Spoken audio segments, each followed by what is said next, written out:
नमस्कार. मी डॉक्टर दीप्ती कंधारे. मनसा वेलनेसमध्ये सगळ्यांचं मनापासून स्वागत.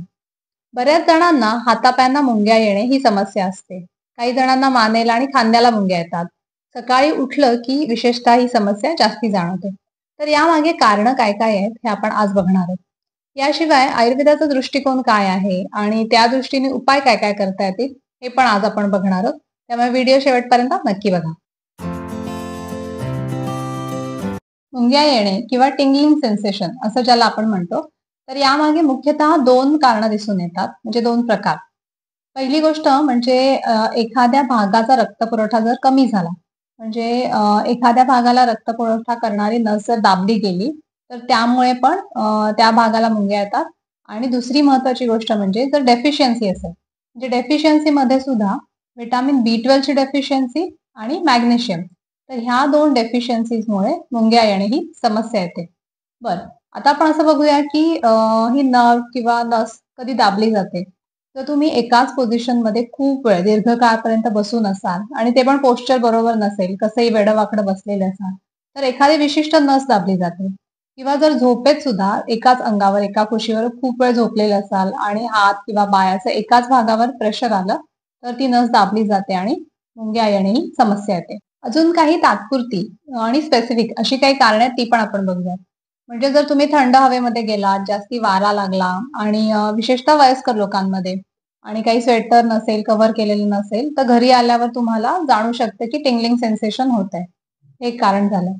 काही स्पेसिफिक कंडिशनमध्ये म्हणजे प्रेग्नन्सीमध्ये जेव्हा गर्भाशयाचा आकार वाढत असतो, नंतर बाळाचं वजन वाढत असतं, तर तेव्हा पण प्रेग्नंट बायकांना बऱ्याचदा ही समस्या जाणवते. याशिवाय एक महत्वाचं कारण असतं की डायबिटीसमध्ये बऱ्याच वेळेला मुंग्या येणे ही समस्या असते. म्हणजे विशेष करून तळपायाला जेव्हा हा त्रास सुरू होतो, तर तेव्हा डायबिटीससाठीचं म्हणजे ब्लड शुगर टेस्ट केली पाहिजे.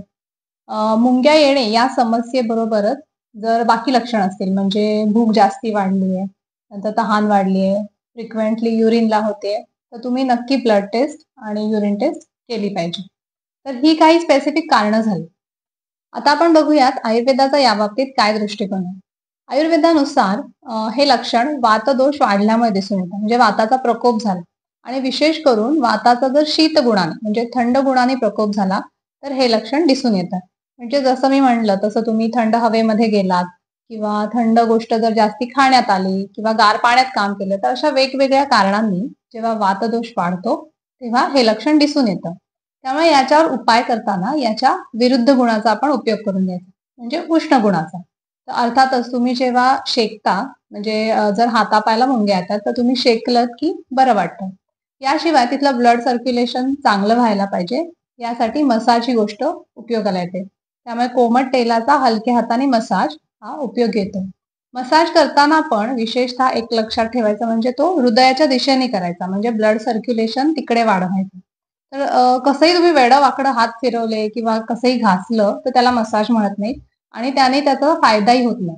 नाहीतर मग पुन्हा लोकं असं म्हणणार, की "अरे, तुम्ही सारखं सांगता मसाज करा, ह्याने बरं वाटेल." पण तुम्ही जर कसंही घासलत, तर त्याचा रिझल्ट येत नाही.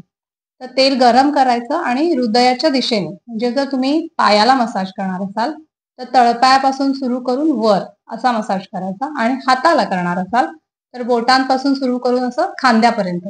अशा पद्धतीने जर मसाज केला तर त्याचा नक्की फायदा होतो. त्याच्यानंतर शेकल्याने पण फायदा होतो. तर हे 2 आयुर्वेदानुसार जे उपाय आहेत ते तुम्ही नक्की करून बघा. याशिवाय या बाबतीत हमखास उपयोग होईल अशी एक गोष्ट म्हणजे सूक्ष्म व्यायाम. सूक्ष्म व्यायाम म्हणजे छोट्या-छोट्या जॉइंट्सचे पण व्यायाम. म्हणजे सकाळी उठल्या-उठल्या पहिल्यांदा हे व्यायाम करायचे. कसे करायचे? तर अगदी हाताची बोटं, पायाची बोटं, नंतर मनगट, नंतर अँकल म्हणजे आपले गुल्फ म्हणजे घोटा, ह्या सगळ्या सांध्यांचे गोलाकार फिरून आणि पूर्ण प्रत्येक सांध्याची मूव्हमेंट वेगवेगळी असते, तर त्या पद्धतीने व्यायाम करायचे. याने ते सांधे मोकळे होतात. त्याच्या आजूबाजूला जे चिकटलेले म्हणजे त्याला जोडलेले जे मसल्स असतात, तर ते पण रिलॅक्स होतात. तर त्याने ही समस्या कमी होते. यानंतर महत्वाची गोष्ट जी आपण मगाशी बोललो ते म्हणजे डेफिशियन्सी. तर यासाठी व्हिटॅमिन B12 असलेला आहार घेणं आणि मॅग्नेशियम असलेला आहार घेणं हे महत्वाचं ठरतं. व्हिटॅमिन B12 बद्दल आपण डिटेलमध्ये एका व्हिडिओमध्ये बोललोय, तर त्याची लिंक मी देते. तर तो तुम्ही नक्की बघून घ्या. म्हणजे काय-काय पदार्थ घेतले पाहिजेत हे तुम्हाला कळेल. विशेष करून प्राणीचे पदार्थ म्हणजे डेअरी प्रॉडक्ट्स आले, नंतर मांसाहार आला, अंडी आली. तर हे सगळं तुम्ही घेऊ शकता. व्हेजिटेरियन लोकांनी मुख्यतः डेअरीवर कॉन्सन्ट्रेट करायला हरकत नाही.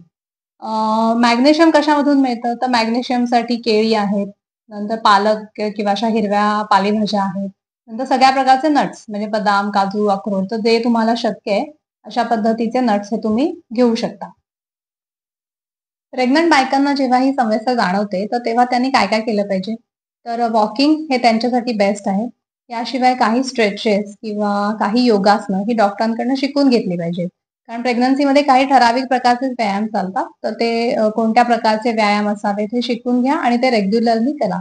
त्याने खूप जास्ती फायदा होतो. याशिवाय मगाशी जसं मी म्हटलं तसं हातापायाला तेल लावणं, नंतर कपडे लूज घालणं, तर ह्या गोष्टींनी पण फायदा होतो. हा व्हिडिओ तुम्हाला कसा वाटला हे मला कमेंट करून कळवा. याशिवाय पुढचा व्हिडिओ तुम्हाला कुठल्या विषयावर आवडेल हे पण कमेंट करा. व्हिडिओ बघितल्याबद्दल धन्यवाद.